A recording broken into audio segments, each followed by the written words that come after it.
आप देख रहे हैं एवीटी न्यूज, हर खबर आप तक। हमारे साथ मनीष कश्यप जी आज जुड़ेंगे। मनीष कश्यप जी को बिहार का लाल कहा जाता है। यूट्यूब पे उन्होंने जो प्रसिद्धि पाई है शायद ही बिहार में किसी ने पाई हो। लगातार वहाँ की जो सड़कें हैं, वहाँ की पुलों पे जो काम किया गया, जो वहाँ के इंजीनियर की गलतियों की लगातार रेलाई की है। सबसे बड़ी बात, रेलाई शब्द उन्होंने मशहूर कर दिया जो गलत करने वाले थे। मनीष कश्यप जी से हम जुड़ते हैं और बात करते हैं, जानते हैं कि उनकी शुरुआत कैसे हुई है। जो सामाजिक मुद्दे लगातार उठाना, बिहार की बात उठाना, वहाँ के पलायन की बात उठाना, वहाँ की शिक्षा की बात उठाना और वहाँ के हॉस्पिटलाइजेशन की बात उठाना, जो स्वास्थ्य, शिक्षा, इन सब विषयों पर लगातार वो बिहार की राजनीति से जुड़े नहीं, लेकिन लगातार उनकी बातों को उन्होंने समाज के सामने रखा, लोग के सामने रखा, देश के सामने रखा। मनीष जी, आपका बहुत बहुत स्वागत है। बहुत बहुत धन्यवाद। मतलब कि मेरी शुरुआत जो है वो शिक्षा के साथ हुई। मैं पढ़ाई शुरू किया, उसके बाद से पूना गया, वहाँ से इंजीनियरिंग कंप्लीट किया, फिर बिहार आया, बहुत सारी चीज़ों को देखा, वहाँ पे कमियाँ थी। बोल लेता था मैं अच्छा शुरू से ही, और साथ ही साथ जो है विषयों की जानकारी मुझे होती थी। हालांकि मैं ब्रह्मांड का सबसे बड़ा ज्ञाता नहीं हूँ, लेकिन कुछ विषयों पे जिस पे मैं वीडियो बनाता था उस पे जानकारी होती थी। कभी कभी जो है उसमें इंटरनेट के सूत्रों के हिसाब से जब कभी कभी जानकारियाँ कुछ ऊपर नीचे भी हो जाता था, कमियाँ भी हो जाता था। प्रयास किया, धीरे धीरे धीरे धीरे लोगों ने सुनना शुरू किया और आज इस मुकाम पे हूँ। आपने बिहार के जो भ्रष्ट इंजीनियर थी बड़ी अच्छी रेलाई की। मैंने कुछ आपके वीडियो देखे, बड़े वायरल हुए हैं। देखिए, वहाँ पे गंगा भ्रष्ट इंजीनियरों को नहीं, मैं मध्य प्रदेश में गया था, वहाँ पे देखा। मैं गुजरात में गया था, वहाँ पे देखा, वहाँ पे बोला। मैं राजस्थान में गया था, वहाँ पे देखा, वहाँ पे बोला। मैं महाराष्ट्र में गया था, वहाँ पे देखा, वहाँ पे बोला। मैं जहाँ गया वहाँ पे अगर गलत चीज़ों को देखा तो मैंने बोला। बिहार में पटना में गांधी सेतु के ऊपर जो है सुपर स्ट्रक्चर जो है तोड़ दिया गया। उसका सब स्ट्रक्चर मतलब उसका पिलर उलर सही है, सुपर स्ट्रक्चर को तोड़ के एफकॉन नाम की कंपनी ने बनाया। उसमें जो है प्रॉपर ड्रेनेज सिस्टम दिया था। मैंने उस वीडियो को बनाया था, बहुत वायरल हुआ था। तो एफकॉन कंपनी ने बहुत अच्छा काम किया था उस पुल पे। अब दूसरा जगह क्या कर रहा है क्या नहीं कर रहा है उसकी जिम्मेवारी मैं नहीं लेता भाई। और वो ड्रेनेज सिस्टम प्रॉपर दिया था, तो उस ड्रेनेज सिस्टम पे वो वीडियो वायरल हम लोग दिखाते। हम लोग थे तो रोड के किनारे ऊपर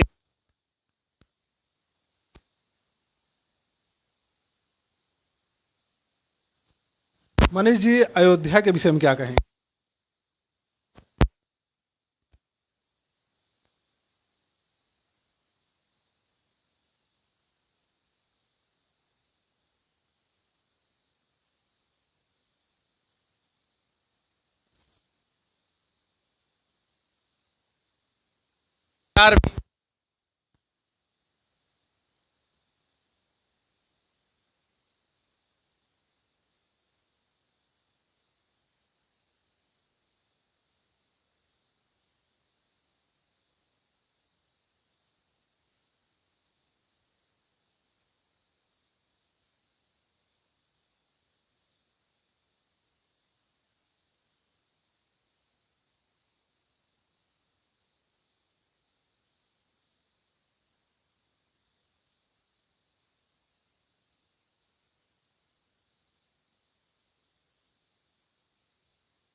मनीष जी, भाजपा हार गई फिर भी इतनी विकास।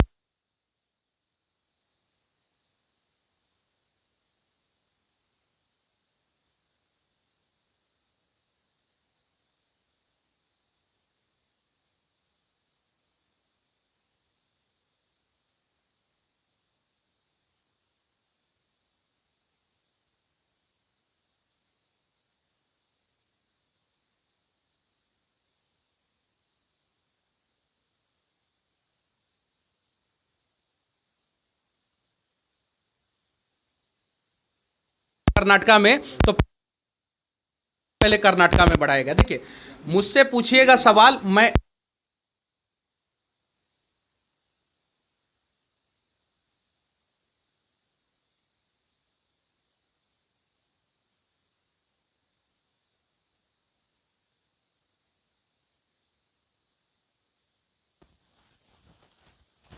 यहाँ भी तो खटाखट को लाभ हुआ है। यहाँ पे खटाखट को लाभ बार बार नहीं ना होगा। एक बार जो है लोग झांसे में आ गए, खटाखट पे जो है खटाखट वोट दे दिए। अब जो है 8,500 जब खटाखट योजना के तहत उनके खाते में जो है फटाफट नहीं आ रहा है, तो अगली बार जो है खटाखट योजना जो है खटिया पे बैठ के जो है सरयू नदी में जो है उसका विसर्जन हो जाएगा। ये तो खटाखट वाले फिर सिरदर्द करेंगे कि भैया इस बार पूरा बहुमत में लाइए तब हम आपको खटाखट भेजेंगे। ठीक है, देखिए लोकतंत्र है, ये आरोप प्रत्यारोप लगता है, जनता को जो है डिसाइड करना है। जनता डिसाइड की इस समय कि हमें खटाखट पे जो है फटाफट वोट देना है, उन्होंने दिया। जिनको नहीं देना था उन्होंने जो है वो बीजेपी को वोट दिया। बीजेपी ने भी यहाँ पे अच्छा परफॉर्मेंस किया, हालांकि पिछले साल और उसके पिछले साल के तुलना में थोड़ा सा परफॉर्मेंस डाउन है, थोड़ा नहीं बहुत डाउन है। योगी आदित्यनाथ जी जो है जो लिस्ट भेजे थे उस लिस्ट के हिसाब से तो बहुत सारी चीज़ें हैं, तो इंटरनल बहुत सारा मैटर आप देख सकते हैं। केशव प्रसाद मौर्य जी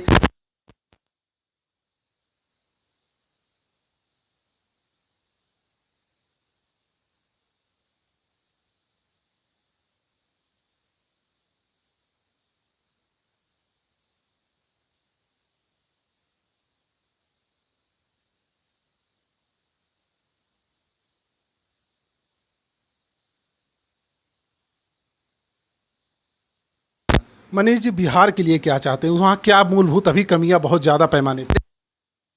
साफ शब्दों में कह दिया,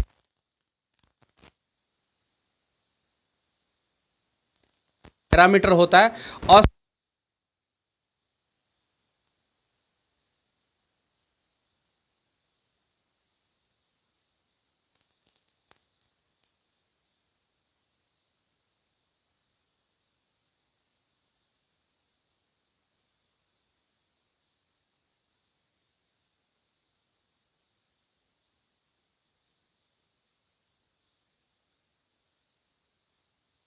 वो किसी दूसरे कंट्री से लगना चाहिए, जैसे जम्मू कश्मीर का लगता है और नॉर्थ ईस्ट के कुछ राज्यों का म्यांमार से और बांग्लादेश से लगता है, तो बिहार का नेपाल से लगता है। ठीक है, आपका भौगोलिक दृष्टिकोण से जो है आपके यहाँ पे विकास में बाधा आना चाहिए। तो बिहार के बीचों बीच गंगा नदी है और उसकी चौड़ाई जो है इतनी ज़्यादा है कि उस पर पुल तक नहीं बन पाता था पहले। तो भौगोलिक दृष्टिकोण से भी बिहार गंगा नदी के कारण बाढ़ भी आता है, तो भीषण बाढ़ आता है, उस हिसाब से भी जो है बिहार जो है उसमें फिट बैठता है।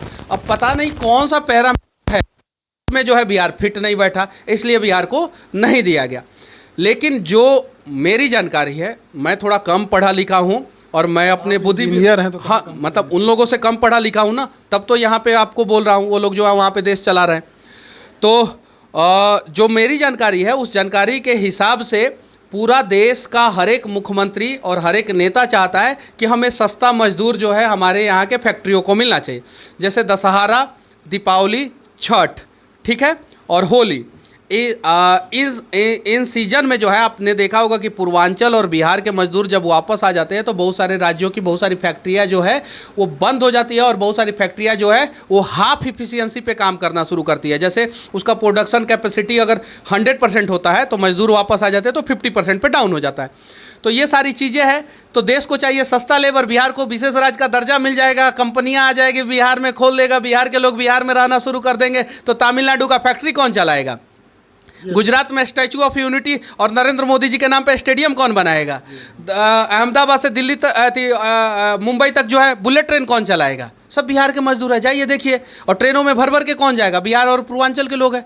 हालांकि योगी जी आए तो यहाँ की स्थिति बदली, अप्रत्याशित रूप से यूपी की स्थिति बदली, और यूपी के पर कैपिटा इनकम मतलब एक व्यक्ति यूपी का जनसंख्या के हिसाब से पर व्यक्ति जो है हर साल कितना कमाता है तो उसका एवरेज निकाला जाता है, तो यूपी का 1,07,000 है और बिहार का सिर्फ और सिर्फ 60,000 है। तो सरकार से मैं विनती करना चाहता हूँ कि बिहार को विशेष राज्य का दर्जा दीजिए, और अगर बिहार को विशेष राज्य का दर्जा नहीं दे सकते तो आइए डिबेट करते हैं, बातचीत करते हैं कि आखिर बिहार को विशेष राज्य का दर्जा क्यों नहीं दिया जा रहा है। और चलिए, अगर आपके बातों से बिहार के लोग या देश के लोग सहमत हो जाएंगे कि आपका पैरामीटर के हिसाब से बिहार मतलब फिट नहीं बैठता है, तो आप विशेष पैकेज दे दीजिए हमें। हमारे यहाँ नदियों से नदियों को जोड़ दीजिए। हमारे यहाँ नदियों से नदियों को जोड़ने के लिए करना क्या है? गंडक, बागमती और कोसी, ये 3 नदी को सिर्फ जोड़ना है। यही 3 नदी में सबसे ज़्यादा बाढ़ आता है। ये सिर्फ 3 नदी को जोड़ के और इसके पानी को जो है वाटर लिफ्ट करके दक्षिण बिहार में पहुंचा दिया जाए, हमारे यहाँ का बाढ़ का समस्या का समाधान हो जाएगा। और जब बाढ़ के समस्या का समाधान हो जाएगा तो पश्चिमी चंपारण, पूर्वी चंपारण, सीतामढ़ी, शिवहर,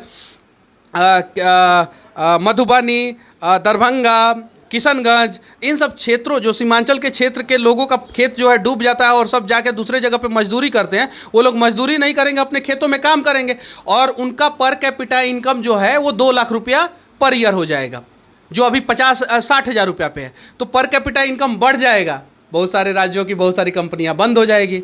ये चीज़ें आइए डिबेट करते हैं, गलत साबित कीजिए मनीष कश्यप को, गलत साबित कीजिए। मनीष जी, आप बहुत शानदार तरीके से बातों को रखते हैं, आप क्यों नहीं राजनीतिक हम प्रयास तो कर ही रहे हैं भैया। तो बीजेपी का अंदर जबरदस्त सपोर्ट करें, बीजेपी में हम क्यों प्रयास कर ही रहे हैं। हमारे हाथों के लकीरों में जब लिखा होगा कि ये दरवाजा आपके लिए खुलेगा, खुल जाएगा। नहीं खुलेगा जब तक लिखा है कि आप जो है संघर्ष कीजिए। आप एक शिक्षित व्यक्ति अच्छा, हैं, निर्दलीय शुरुआत कीजिए ना। बिहार, देखिए बहुत सारे सवालों का जवाब जो है हम लोग भी नहीं दे पाते हैं। सिस्टम में बहुत सारे सवालों का जवाब जो है समय नहीं, वो उनका मुझे मतलब कि राजनीति पसंद नहीं आती है भाई, माफ़ कीजिए, मैं राष्ट्रवादी हूँ, ठीक है, और मैं एक पे एक बोतल शराब फ्री करके जो है अपने राज्य के लोगों को शराबी नहीं बनाना चाहता। तो मैं भी जेल गया हूँ, वो भी जेल गए हैं और बहुत सारे नेता जेल गए, लेकिन उनकी राजनीति अलग है, मेरी राजनीति अलग है। मैं राष्ट्रवाद से और अपने राज्य के लोगों के भविष्य से मैं कभी खिलवाड़ नहीं कर सकता। तो भ्रष्ट नेताओं की रिलाई होनी चाहिए कि नहीं होनी चाहिए? जब लोगों का